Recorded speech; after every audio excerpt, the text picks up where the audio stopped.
Welcome to this edition of the M&A University presented by PCE Investment Bankers. Today we're talking about a letter of intent, or LOI. My name is Mike Rosendahl. I'm an investment banker for PCE Investment Bankers, and I am based out of our New York area office. PCE is an investment bank providing M&A and ESOP transaction services to middle market businesses. Let's get started. In many M&A deals, one of the first documents negotiated by the parties is a letter of intent, which is a written expression of the parties' intent to enter into a transaction and a summary of the material terms of the deal. It allows the parties to determine very early in the process whether there is a basic agreement on key terms and confirm that there are no deal breaker issues before either party has devoted substantial time and resources. Because negotiating an M&A transaction is a time-consuming and costly for both the buyer and seller and can be disruptive to the seller's business, working through an LOI can be a productive first step.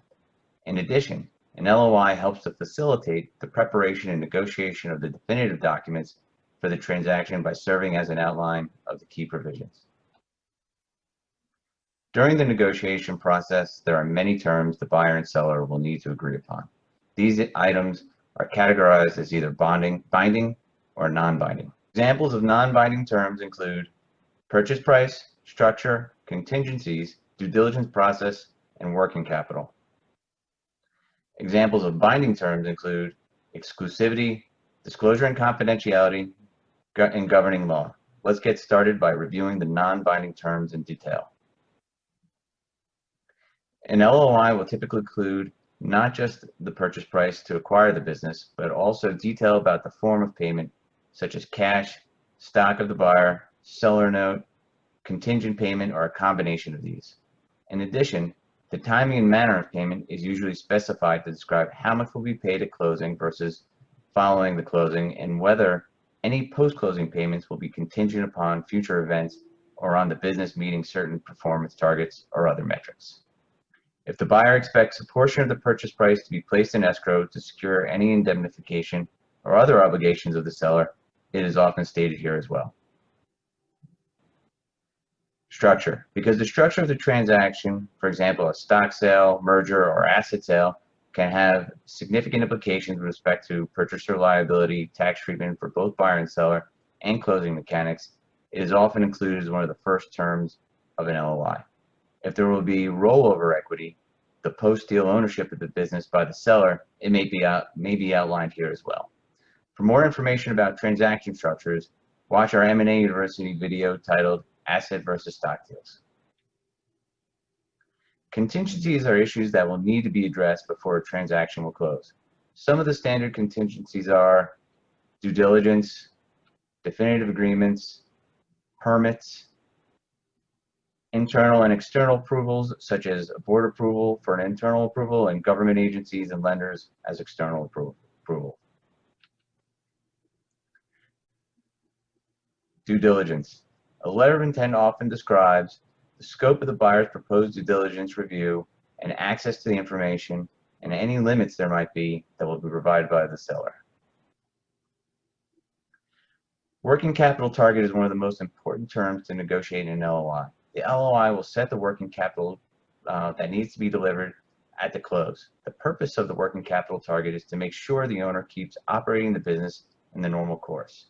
Since the owner gets to keep their cash at the close, and the working capital creates a disincentive for the owner to have receivables paid faster than normal and to increase payables. Working capital normally includes receivables plus inventory plus prepaid expenses less accounts payable and accrued liabilities. At the close, if the owner delivers an amount higher than the target, they will receive the difference. Conversely, if the owner delivers less than the target, there will be a reduction in the purchase price or cash will need to be left in the business. This payment gets trued up or down after the close. Let's look at an example. In this example, the working capital target has been set at $5 million. In example A, the actual working capital delivered at the close is $6 million due to a $1 million increase in receivables, which means that the seller receives an additional $1 million at the close. In example B, receivables have decreased to $4 million, which results in the working capital delivered at the close decreasing to $4 million as well. As a result, the purchase price paid by the buyer at the close will be reduced by $1 million. And now, let's look at the binding terms.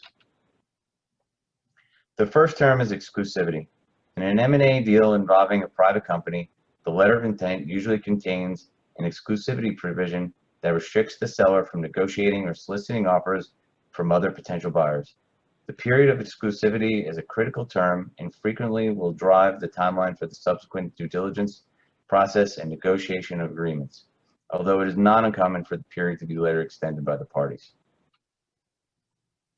Ensuring that the deal remains confidential throughout the transaction is always paramount. It gains additional importance once an LOI is signed, since more in-depth due diligence is about to take place.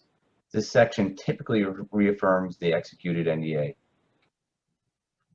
And finally, the last term is governing law. As with most M&A deal documents, an LOI commonly includes a provision regarding which jurisdiction's laws will govern any disputes that may arise. A well-thought-out LOI increases your likelihood of a successful closing with terms that meet your goals. Thanks for joining me today. We welcome your comments and questions, so please feel free to contact me. My information is listed here. And if you like this presentation, please subscribe to our YouTube channel so that you'll be notified whenever new content is posted.